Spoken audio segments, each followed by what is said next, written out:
दोस्तों नमस्कार, कैसे हो आप सभी। मैं आपका फ्रेंड एडवोकेट विक्रम सिंह चौहान। दोस्तों आज हम बात करेंगे पोश एक्ट के बारे में। ये पोश एक्ट क्या होता है, इसमें हमारे पास क्या लीगल रेमेडीज होता है, किन कंपनीज को इसको फॉलो करना जरूरी होता है। दोस्तों पोश एक्ट आया था सन 2013 के अंदर। ये क्यों आया था? 1997 के अंदर एक राजस्थान के अंदर हादसा हुआ था। एक लेडीज थी भवरी देवी के नाम से। वो एक आशा वर्कर थी और एक एनजीओ के साथ काम भी करती थी और वो गवर्नमेंट एम्प्लॉय भी थी। तो उस टाइम पे बाल विवाह होते थे तो वो गाँव में जाके अवेयरनेस फैलाती थी और जहाँ पे बाल विवाह यानी छोटे छोटे बच्चों की शादी होती थी तो वो उसको रुकवा देती थी। ऐसा ही हादसा उसके गांव में हुआ।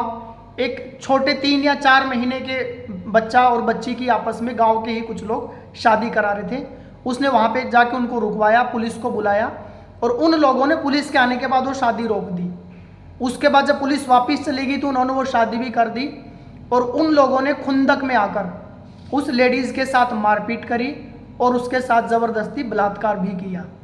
दोस्तों ये बात 1997 की है और उस बलात्कार के मामले में कई दिन तक पुलिस उसको गुमराह करती रही। उसकी रिपोर्ट नहीं लिखी गई, प्रॉपर मेडिकल नहीं हुआ, उसको अदर सिटीज़ में भेजा गया, तब तक सारे एविडेंस भी ख़त्म कर दिए गए। 1997 से लेके अब तक उस लेडीज़ को, भवरी देवी को, इस केस को हम जानते हैं Vishakha versus state of Rajasthan के नाम से, उसको आज तक न्याय नहीं मिला है। और उसी की गाइडलाइन को ध्यान में रखते हुए पार्लियामेंट ने 2013 में ये पोश एक्ट बनाया था। तो पोश एक्ट है prevention of sexual harassment at work place. ये लेडीज़ के लिए बनाया गया है कि उनके यौन उत्पीड़न को जहाँ पे वो काम करती उसको रोका जा सके। इसमें क्या क्या चीज़ें आती हैं? सबसे पहले किसी भी प्रकार का अनवांटेड फिजिकल टच अगर कोई एम्प्लॉय, कोई जेंट्स किसी लेडीज़ के साथ करता है तो वो पोश के अंदर आता है। कोई वल्गर कमेंट करता है, डर्टी कमेंट करता है, डर्टी जोक्स पास आउट करता है, ये सब उसके अंदर आता है। कोई सेक्सुअल रिमार्क, कोई गेस्चर, इस तरह के इशारेबाजी करता है, वो इसके अंदर आता है। कोई प्रोनोग्राफिकल कंटेंट किसी लेडीज़ को वर्क प्लेस पे दिखाता है, वो उसके अंदर आता है। कोई रिपीटेड बार बार किसी लेडीज़ को प्रपोज कर रहा है, वो मना कर रही है, तो ये सेक्सुअल हरासमेंट के अंदर आता है।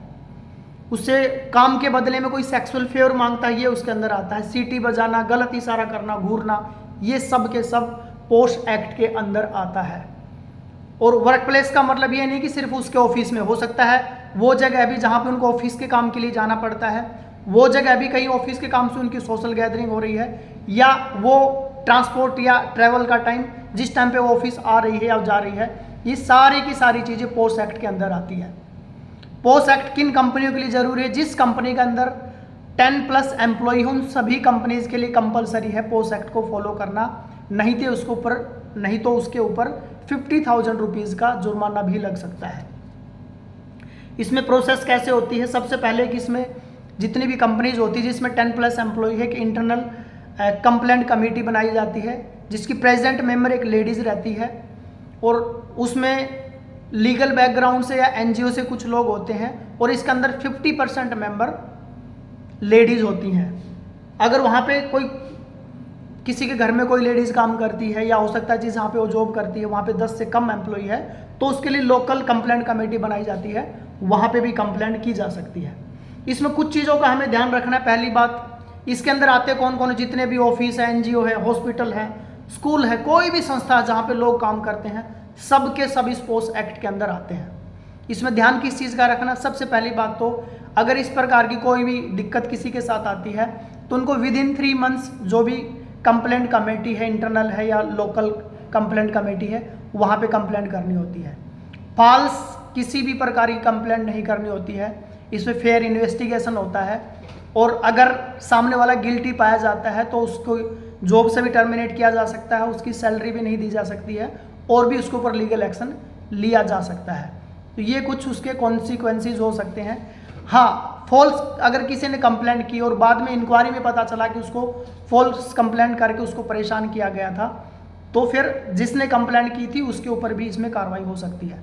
और एक चीज़ और मैं आपको बताना चाहूँगा, ये जो पोश एक्ट है केवल और केवल महिलाओं के लिए है, पुरुषों के लिए ये नियम, ये कानून नहीं है। तो दोस्तों ये था सारा पोश एक्ट के बारे में कि महिलाओं के जो अपना उनका जो वर्किंग प्लेस है उसको सेफ, सुरक्षित और उनके लिए मतलब कंफर्टेबल बनाने के लिए ये एक्ट सन 2013 के अंदर लाया गया था। नेक्स्ट वीडियो दोस्तों आप किस टॉपिक पे चाह रहे हैं प्लीज़ कमेंट बॉक्स में मेंशन कीजिए, मैं उसी टॉपिक पे आप साथियों के लिए वीडियो लेके आऊँगा।